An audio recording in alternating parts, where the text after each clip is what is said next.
Nation news India channel में आपका हार्दिक स्वागत है। आज हम भारत की राजधानी दिल्ली के अंदर हम बात कर रहे हैं ऐसी जगह से जहां बाबा साहब ने 4 बच्चों की कुर्बानी दी और बिगड़ दवाई के कारण अपनी पत्नी को भी गंवाया। ये वही जगह है डॉक्टर अंबेडकर भवन, रानी झांसी रोड, दिल्ली।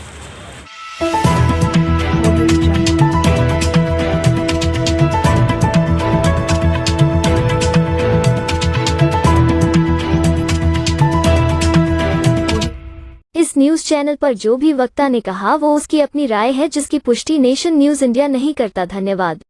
बाबा साहब ने इसको बनाने के लिए अपने खून पसीने की एक एक कमाई को इसके अंदर लगाया था और इसको बनाने के लिए बहुत सारी एजेंसियां आई, बहुत सारे मनुवादी लोग आए कि भाई डॉक्टर अंबेडकर इसको हम बना देते हैं। बाबा साहब ने कहा था आप बना सकते हैं, मुझे मालूम है, लेकिन ये धरोहर डॉक्टर अंबेडकर के नाम से नहीं रहेगी, ये आप लोगों के नाम से इसको जाना जाएगा।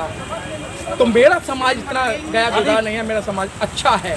तो आइए हम जानकारी लेते हैं कि आज जिस तरीके से संकल्प दिवस है और संकल्प दिवस पर बाबा साहब ने संकल्प लिया था कि इस जातिवादी व्यवस्था को, मैं इतना पढ़ा लिखा होकर, टाई बेल्ट वाला होकर, आज मेरे साथ में जाति भेदभाव हो रहा है, तो मेरे और जो गरीब लोग हैं जो स्कूल नहीं जाते उनके साथ क्या होगा। तो बाबा साहब ने संकल्प लिया था। वो क्या संकल्प लिया था? हमारे बीच में कुछ बुजुर्ग हैं जिन्होंने बाबा साहब को अच्छा पढ़ा और देखा, हमारे बीच में मदन लाल जी। क्योंकि जब बाबा साहब की बात आती है तो मन के अंदर एक उदासी सी आ जाती है कि हमने जो हमें बाबा साहब ने दिया था वो हमारे पास कुछ नहीं है, सब लुट चुका है। मदन लाल जी, आपका नेशन न्यूज़ इंडिया चैनल में हार्दिक स्वागत है। नेशनल न्यूज़ इंडिया को मेरी तरफ से धन्यवाद। डॉक्टर साहब शुक्रिया अदा करता हूँ कि आप पब्लिक की आवाज़ की। मदन लाल जी, जिस तरीके से बाबा साहब ने जो दिया था, सच्चाई पूछे तो आपके पास में क्या बचा? सर ऐसा है, आज का दिन इसलिए बहुत ज़्यादा महत्वपूर्ण है 23 तारीख कि बड़ौदा में बाबा साहब जब परेशान हो गए, उन्हें किराए के लिए कोई मकान नहीं मिल रहा था, तो एक जैनियों की धर्मशाला में जाकर टिक गए। लेकिन मनुवादी लोग वहाँ भी पहुँच गए और शाम को 5:30 बजे बाबा साहब को वहाँ से निकाल दिया गया और वो किसी स्टेशन के पास में एक बगीची थी, उस पेड़ के नीचे रात भर रोए। और उस दिन उन्होंने संकल्प लिया कि मैं इस जातिवाद का विनाश करूँगा और आज के बाद में मैं हिंदू धर्म को ख़ास तौर पे मैं नहीं मानूंगा। मैं पैदा जरूर हो गया हूँ लेकिन मैं हिंदू धर्म में मरूंगा नहीं, ये उनकी वाणी थी। सर, क्या लगता है कि मतलब हम भिन्न भिन्न जातियों में बटे हुए हैं, लेकिन बाबा साहब ने जातियों का तो विनाश करने की बात की थी, जातियाँ हटेंगी तो काम चलेगा। और बाबा साहब ने जो संकल्प लिया था वो पूरा किया, लेकिन आज पढ़े लिखे लोग बाबा साहब की बात को नहीं मान रहे हैं। बहुत जो सवाल है आपको चुभेगा। अगर बाबा साहब की बात मानी होती तो हमारे हाथ से जो बाबा साहब ने दिया वो नहीं जाता, नौकरी चली गई, हमारा धम चला गया, तो क्या लगता है आगे क्या रूपरेखा है? देखिए, आजकल समय ये है कि हम बाबा साहब की बात तो करते हैं लेकिन बाबा साहब की बात मानते नहीं हैं। यदि हम बाबा साहब से चाहते थे, यदि उनकी चाहत को हम पूरा करें, तो मुझे नहीं लगता कि हम विभिन्न विभिन्न जातियों के जो लोग हैं अपनी विचारधारा को चेंज करके, जैसा कि बाबा साहब ने कहा कि जातीय तोड़ो और समाज जोड़ो, यदि इसको पूरा करते हैं तो आज हम जो हमारी ताकत खोई हुई है, जो हम खो रहे हैं, वो पुनः प्राप्त कर सकते हैं। बोलेंगे जैसे नौकरियों की बात है, यह हमारे सम्मान की बात है। जैसा कि देश को आज़ाद हुए 76 वर्ष पूरे हो गए, लेकिन आज भी जातिवाद है। तो उसमें बाबा साहब उस समय अकेले थे, उन्होंने इतना संघर्ष किया। आज तो हम बाबा साहब की संतान बहुत हैं और पढ़े लिखे लोग भी हैं। यदि बाबा साहब की बात माने, केवल बाबा साहब का नाम लेना ही काफ़ी नहीं है, यदि बाबा साहब की बात माने और उनके मिशन को पे चलें, तो मुझे नहीं लगता कि हम अभी भी स्वाभिमान की ज़िंदगी जी सकते हैं। तो सर, ये बाबा साहब की कब बात मानेंगे आप?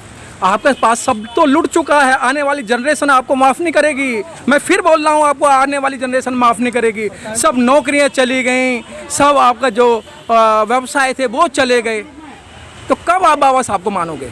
नहीं, इसके लिए हम लोग दोषी हैं, क्योंकि हम लोग आज भी जाति व्यवस्था में बटे हुए हैं। जब तक हम जातियों को मतलब रोटी और बेटी का संबंध नहीं बनाएंगे, तब तक हमारी जाति व्यवस्था टूटेगी नहीं। इसलिए जरूरी है, बाबा साहब ने कहा था कि जब तक हम जातियों को तोड़ने के लिए रोटी और बेटी का संबंध बनाएं आपस में, तभी हमारा भाईचारा बनेगा।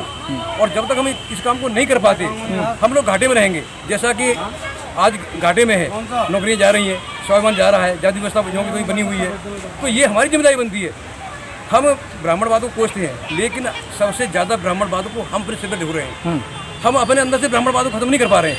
जब तक हम ब्राह्मणवाद को अपने अंदर से खत्म नहीं करेंगे, तब तक हम स्वाभिमान की ज़िंदगी नहीं जी पाएंगे, और जो हमारे अधिकार खोए हुए हैं उनको प्राप्त नहीं कर पाएंगे। बहुत अच्छी बात, स्वाभिमान की ज़िंदगी जीने की जो बात है सर, मैं फिर आपको लेके चलता हूँ। सर, अब तो संविधान पे भी आँच आने लगी है। माननीय प्रधानमंत्री के जो आर्थिक सलाहकार हैं वो कह रहे हैं हम संविधान चेंज करने आए हैं। उन्होंने एक सलूका छोड़ दिया है, आपको दे दिया है, और ये काम करके रहेंगे। क्या मानना है आपको? अगर आपका संविधान चला गया तो क्या आप जीवित रहेंगे? देखिए, सबसे जो मेन कारण है वो हमारा बिखरा हुआ ओबीसी समाज, एसटी सब बिखरे हुए हैं। अगर हम सब एकत्रित हो जाएं तो जो संविधान बदलने की बात करते हैं वही बदल जाएगी। जो संविधान बदलने की बात करते हैं वही बदल जाएगी। बस थोड़ा सा एक ही काम करना है, हमको एक जगह इकट्ठा होना। तो सर एक जगह कैसे आएंगे? कह रहे हैं हम एक जगह इकट्ठे हो जाएंगे तो जो संविधान बदलना है हम उन्हीं को बदल देंगे। क्या लगता है 2024 के अंदर? सर, आप जो बातें कर रहे हो, बिल्कुल परिस्थिति जो है बिल्कुल ख़राब है इस समय। मनुवाद चरम सीमा पे ही बोलूँगा। कल संसद में जो एक सांसद ने स्पीच दी, वो जो भयानक एक डरावनी स्पीच थी, जिससे कि ये महसूस होता है कि ये देश एक मानवता को छोड़कर एक जंगल राज स्थापित करने की तैयारी में है और मनुवाद को चरम सीमा पे लागू करने के लिए तैयार है। संगोल तब रख रहे थे संसद, नई संसद में लोगों ने आवाज़ नहीं उठाई। संविधान हमारे पास है, संविधान में सारे प्रावधान हैं, तो ये संगोल या दंड या लाठी उसका क्या महत्व बनता है? इसका सीधा अर्थ होता है कि भयावह करना। मनुवाद की लाठी है। हाँ, मनुवाद की लाठी है, भयावह करना और मनुष्य पर उनके विचारों के अनुसार देश को ना चला के अपने विचारों से देश चलाना, ये मनुवाद की पहचान हुई है। नहीं, आप कहते हो 1585 की बात करते हो, आप तो 85 हैं, फिर भी मतलब इस तरीके की घटना घटी जा रही है। बिल्कुल सर, आप बिल्कुल सही कह रहे हैं कि हमारा ये बिखराव जो है सदियों से समाज को घेरे हुए है। जिस दिन हम एक हो गए 85, उसी दिन हम इनसे राज छीन लेंगे 3% लोगों से। हजारों वर्ष की जो मानसिकता हमारी खराब हुई है, तो उसके हम गुलाम बने पड़े हैं और हमें उनके पास में लड़ाने की तरकीबें हैं और जात से जात को बढ़ा देते हैं और अत्याचार इसीलिए हमारे ऊपर दिन प्रतिदिन बढ़ते जा रहे हैं। सर, कैसा लग रहा है? नई संसद में महिला बिल पारित हो गया है। ये महिला बिल किसके लिए है? सर, नई संसद से मनुस्मृति की शुरुआत हो चुकी है। जो संसद के द्वार है, मालूम है आपको उनके क्या नाम रखे गए हैं? गरुड़ द्वार, गज द्वार और मोर द्वार और विश्व। ये पुरानी कथाओं में जो नाम है, इससे मनुस्मृति की बू आती है। ये संसद के, नई संसद के द्वार रखे गए द्वारों के नाम है। और आजकल जो है सबसे बड़ा जो रोल होता है किसी भी देश के विकास के लिए या किसी भी समाज के विकास के लिए, मीडिया का रोल होता है।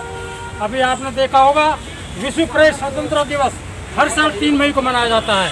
इस साल भी 3 मई 2023 को मनाया गया। और मालूम है उसमें मीडिया की रैंकिंग क्या है? मीडिया की रैंकिंग 161वें नंबर पर है।